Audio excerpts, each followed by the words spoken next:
Hi everyone, my name is Mark, and today we're going to take a look at another horrible case with you. Kelley Stage was born on August 1st, 1980, in Elmira, New York, the youngest of 3 children born to Elizabeth and Howard Stage. Her father, Howard, was deeply respected in their community, having served as the chief of the West Elmira Volunteer Fire Department for many years. Kelley grew up under the watchful and protective eye of her older sister, Kim Bourgeois, who was 10 years her senior. Kim couldn't help but feel like Kelley's second mother, describing her little sister as very brave to me, bold, sassy. She liked to dance, she was pretty, she could model, and I just think that's what she wanted to do. Kelley's big personality and ambitious dreams eventually took her far from home to Las Vegas, where she traded in her teaching job to work as a cocktail waitress. She absolutely loved it there, embracing the glamorous lifestyle and even wearing elaborate costumes, including a 30-pound feather headdress that she proudly donned for work. Kim remembered how Kelley absolutely loved it and seemed to thrive in the fast-paced, exciting environment that Las Vegas offered. However, it was Kelley's attraction to an Elmira sports star that ultimately brought her back home. Thomas Clayton was a hockey player for the semi-professional Elmira Jackals and seemed to have quite a reputation both on and off the ice. He was known for fighting during games and flirting extensively when he wasn't playing. As Kim would later recall, people were very much in awe of him because he was cute, and he was an instigator, and he would start fights. People got very caught up in that. Thomas Clayton was originally from Binghamton, New York, and had attended Niagara University, where he played ice hockey before joining the Elmira Jackals. From 1998 to 2002, Thomas spent 4 seasons with the team as a forward, becoming something of a local celebrity in the small town. His charm and athletic prowess quickly gained attention, though his reputation was somewhat marred by his wild behavior and multiple romantic entanglements with various women. When Kelley and Thomas met at a hockey game during her Christmas visit home, there was an immediate attraction between them.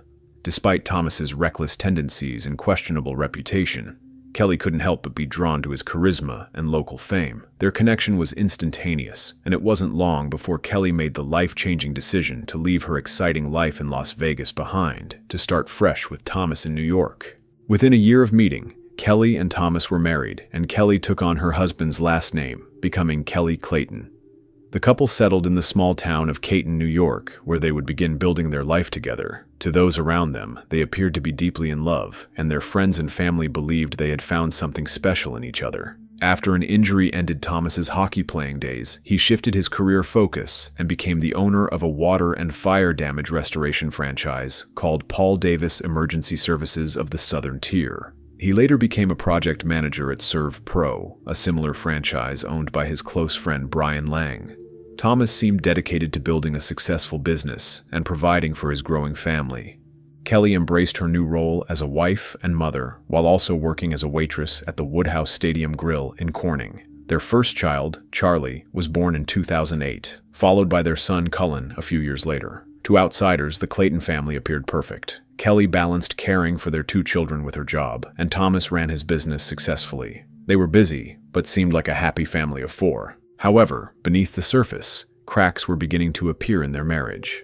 Thomas had developed a taste for gambling and wasn't secretive about the fact that he usually carried large amounts of cash with him. The couple had 2 safes in their home, each containing cash, and Thomas would often carry substantial sums to casinos where he played at high-stakes poker tables. His gambling habits were becoming increasingly concerning, and on one occasion he even loaned his car out to a friend's sister with $22,000 in cash sitting in the trunk. As their marriage progressed, it became evident to those close to them that Thomas was becoming increasingly unhappy and restless. While Kelley remained committed to their family and their marriage, Thomas seemed to be pulling away emotionally. He began having multiple extramarital affairs, something that would later become crucial evidence in understanding his motives. During his affairs, Thomas would often complain about Kelley to the other women, describing her as lazy and expressing his desire to leave her. However, he consistently told these women that he couldn't get a divorce because she would take everything from me. This pattern of behavior suggested that while Thomas wanted out of his marriage, he was unwilling to go through the traditional legal process that might cost him financially. In what would later be seen as a significant red flag, Thomas doubled Kelley's life insurance policy from $500,000 to $1 million approximately a year before her death. This substantial increase in coverage combined with his extramarital affairs and complaints about his marriage, painted a troubling picture of a man who was planning something sinister. Thomas's behavior toward his employees was also becoming increasingly problematic. He had a pattern of keeping certain employees, particularly Michael Beard, indebted to him by providing loans, side jobs, and even vehicles.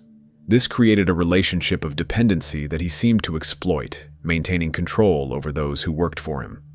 Michael Beard was a man who had worked for Thomas at both his businesses and at ServPro, the company owned by Thomas's friend Brian Lang. Beard was familiar with the Clayton home, having performed work around the property numerous times over the years. He knew the layout of the house intimately and had been trusted with access to their personal space. However, Beard's employment came to an abrupt end just 12 days before Kelley's murder, when he was fired from ServPro.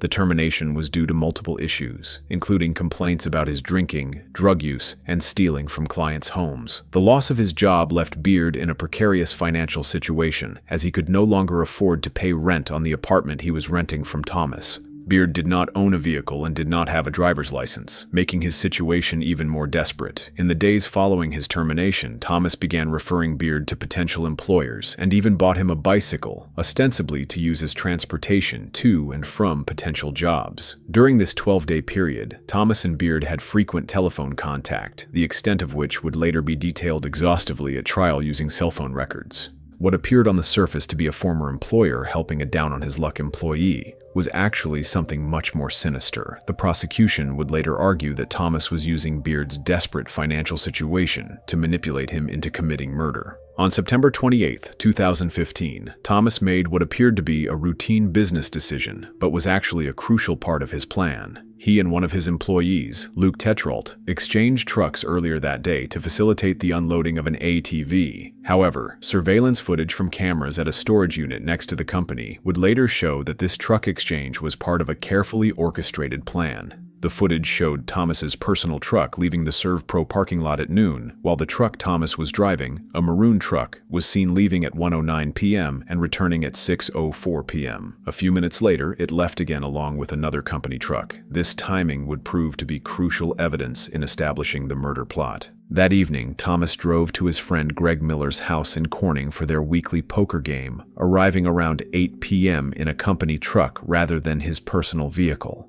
The poker game was a regular Monday night event hosted by Greg and his wife, Linda, where friends and neighbors would gather to play cards.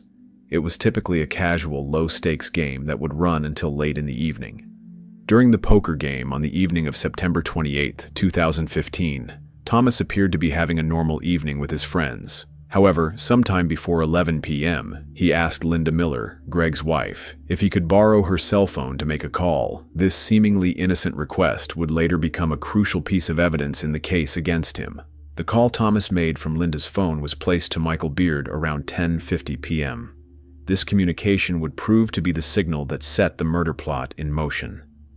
At the time, Beard was at home with his partner, who later told police that the couple had been fighting that night. After receiving the call from Thomas, Beard left his home around 11:30 p.m. on his bicycle. Following the carefully orchestrated plan, Beard cycled to ServPro, where he picked up the maroon truck that Thomas had left for him earlier. He then drove to pick up Mark Blandford, a friend who was supposed to act as a lookout during what Blandford believed was going to be a simple burglary. Blandford later claimed he had no knowledge that murder was part of the plan and thought he was only being asked to watch out while Beard committed a break-in.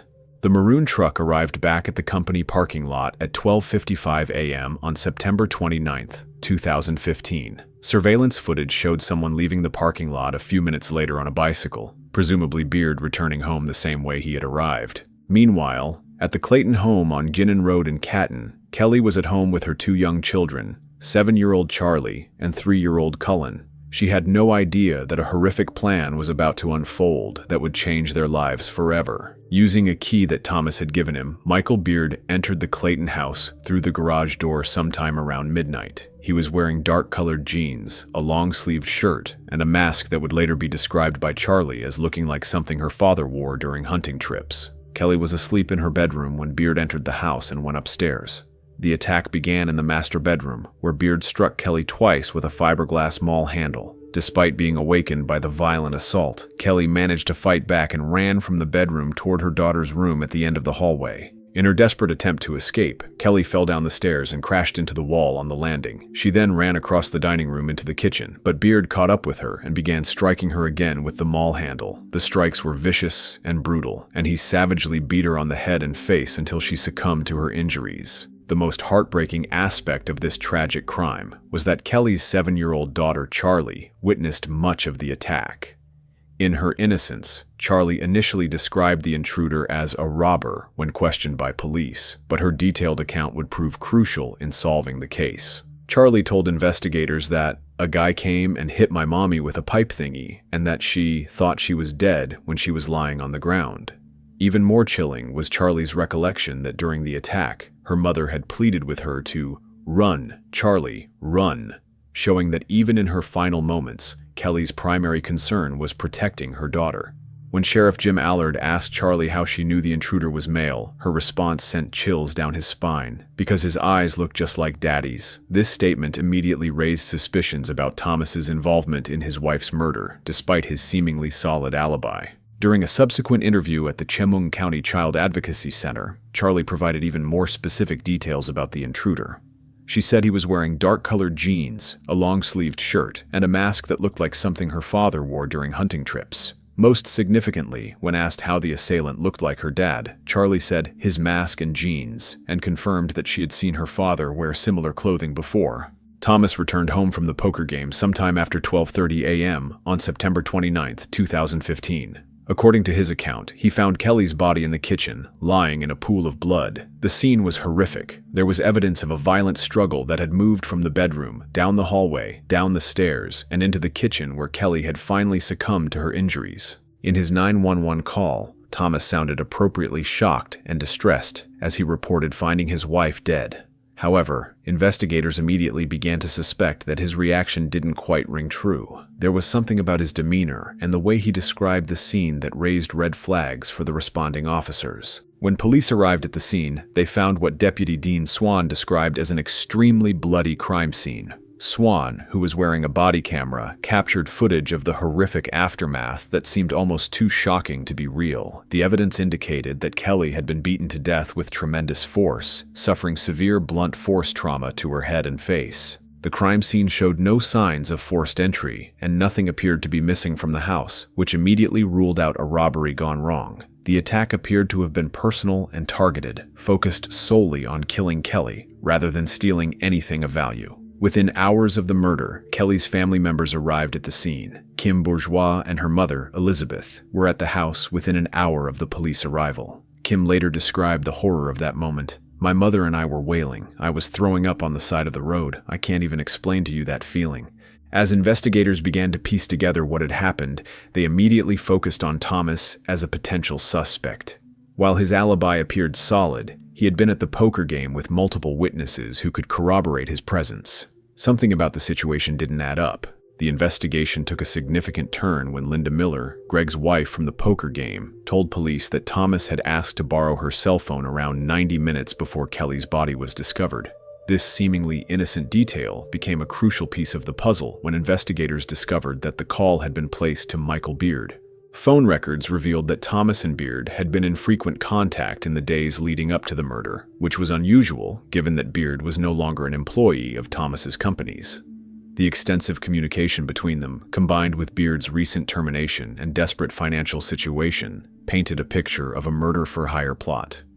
When police brought Michael Beard in for questioning, he initially confessed to killing Kelley Clayton. According to his confession, Thomas had hired him to murder Kelley and burn down the house so that Thomas could collect the insurance money. Beard claimed that Thomas had offered him $10,000 to carry out the hit. In his confession, Beard described how the murder plot had been discussed as early as April 2015, when Thomas had allegedly offered him $10,000 for an unspecified job that could mean jail time.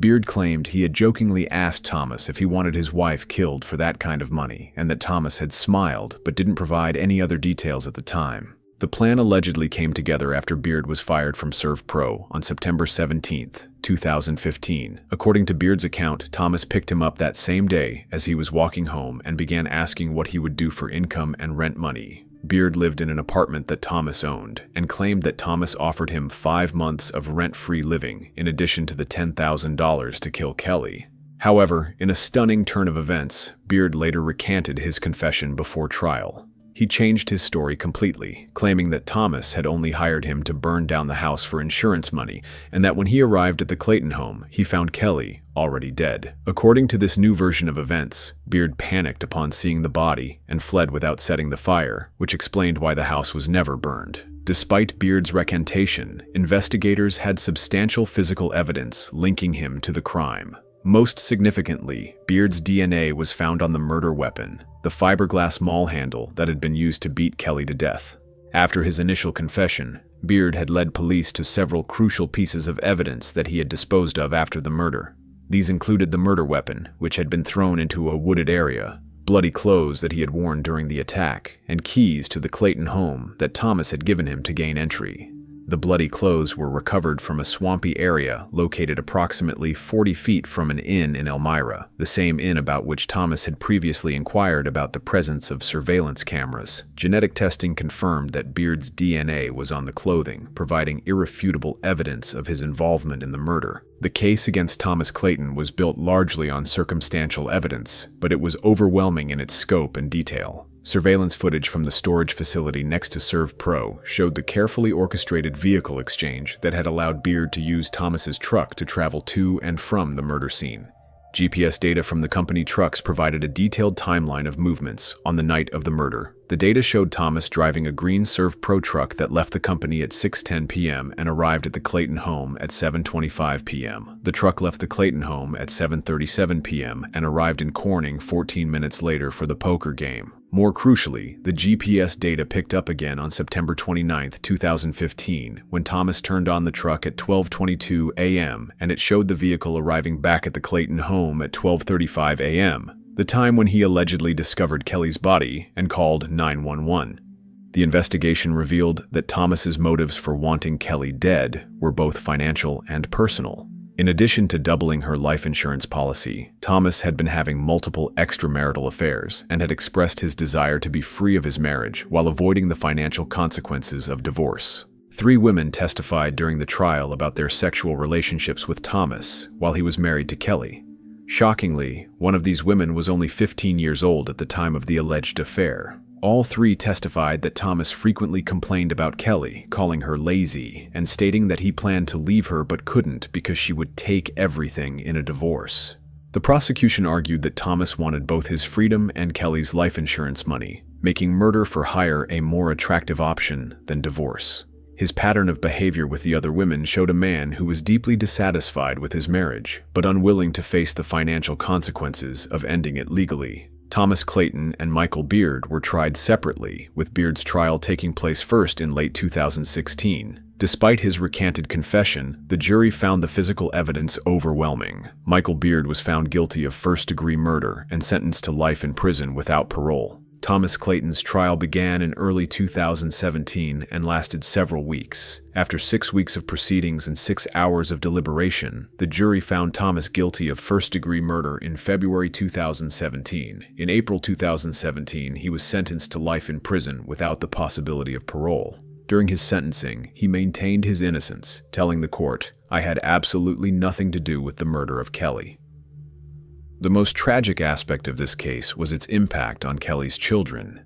In a heartbreaking letter read at Thomas's sentencing, Charlie wrote, "I love my mom, I love my dad, but my dad is a coward because he made Michael Beard kill my mommy." Custody of the children was given to Kelley's sister, Kim Bourgeois, who has worked tirelessly to provide them with a loving home.